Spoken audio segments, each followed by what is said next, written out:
You ever find yourself reacting in a way that just doesn't feel like you? I think we've all been there. Today, we're going to break down exactly why that happens. More importantly, we're going to dive into the incredible power of emotional intelligence to help you take back the wheel and, just be more effective in every part of your life. Okay, let's get right into it. So, does this scenario sound familiar? I bet it does. It's that jarring moment where a totally normal, everyday situation suddenly triggers this huge reaction. And then later, you're left with that awful mix of regret and confusion, asking yourself, where in the world did that come from? Well, that exact feeling, that's what we're going to unpack today. You know, this experience of being blindsided by your own feelings actually has a name. It's what happens when you've been emotionally triggered. It literally feels like your emotions have hijacked the driver's seat of your brain. So what exactly is an emotional trigger? Well, think of it like this. It's a reaction to something really specific. Could be a word, a situation, even just a look someone gives you that sets off this intense and almost always automatic emotional response. So let's go back to that colleague interrupting you. The interruption itself wasn't the whole story, right? It was a trigger that probably tapped into some deeper feeling, maybe a feeling of being disrespected or ignored. Now let's get into the science a little bit, because this part is fascinating. When a trigger hits, your brain's alarm system, this part called the amygdala, it just goes off instantly. That's your primal, ancient fight-or-flight response kicking in. Your rational brain, the prefrontal cortex, well, it only engages after that alarm has already sounded. And that tiny delay, that's everything. It's why you react before you even have a chance to think. It's a classic amygdala hijack. So how do you know you've been triggered when it's happening? Well, you can look for the signs. Does your heart start pounding? Do your shoulders tense up? Do you feel this sudden wave of anger or anxiety just wash over you? Or maybe you just snap at someone or completely shut down. Recognizing your own personal patterns here, that is the absolute first step toward making a change.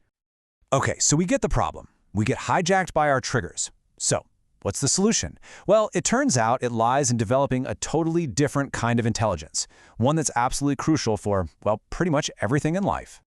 We're often taught that being book smart, having a high IQ, is the key to success. But just look at this number. Research shows again and again that IQ only accounts for about a quarter of our success at work. So for a long time, researchers were asking, what's the missing ingredient? What's the other 75%? And here it is. The missing ingredient is EQ, or your emotional quotient. And this is where things get really, really powerful. While your IQ measures your cognitive smarts and it's pretty much fixed, your EQ is all about your ability to understand and manage emotions. I love this comparison. Your IQ might get you into college, but your EQ is what helps you manage the stress of final exams. And here's the best part, the real game changer.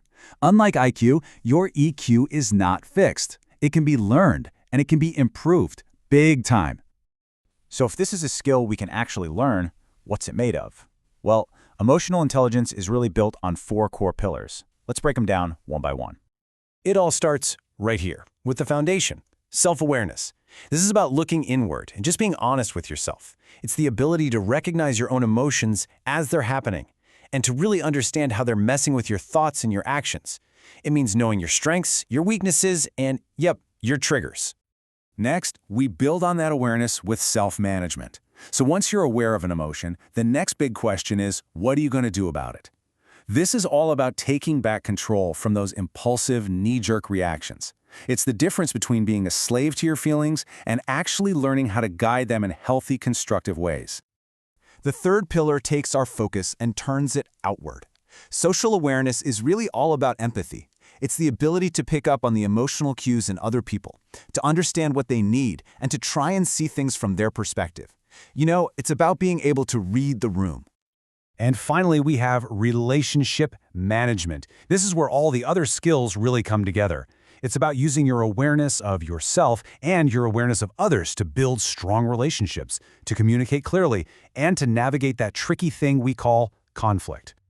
So knowing the 4 pillars is great, in theory, but how do you actually use them when you're in the heat of the moment, when you feel that trigger just about to go off? Let's get super practical and break down exactly what to do. Okay, this is your 5-step playbook for regaining control. First, pause and breathe. And this isn't just about calming down. It's about creating that vital gap so your rational brain has a chance to catch up.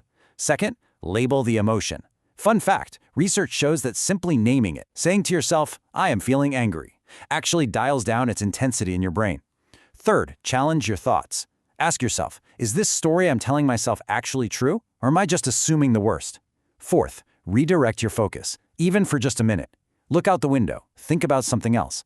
And finally, once you've created that space, you get to choose a response that reflects who you want to be, instead of just letting the trigger react for you. Mastering the moment is a critical skill, for sure. But if you want to build lasting emotional intelligence, you need a long-term plan.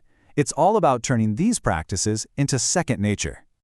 And the science behind this is so incredibly hopeful. It all comes down to this one simple but really profound idea.